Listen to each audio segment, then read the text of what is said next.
Alarm 4002 is the result of insufficient air supply to complete a tool change. When a tool change is commanded and the volume of air is not sufficient to complete that tool change, the machine will wait for the volume to return to a sufficient level. The message "waiting for air pressure to restore" is displayed. It will make 2 attempts to successfully complete the tool change. If the air pressure or volume is still insufficient, an alarm 4002 will occur. Once the air is restored, the air pressure message is automatically cleared. Now you can clear alarm 4002 and press recover to complete the tool change. Here are some ways to troubleshoot this alarm.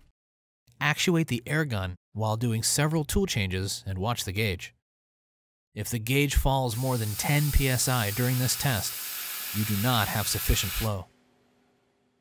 Take a look at your incoming air lines.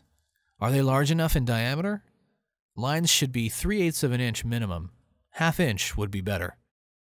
Do the lines have unnecessary bends or fittings? Is your shop compressor large enough to handle all the machines in your shop?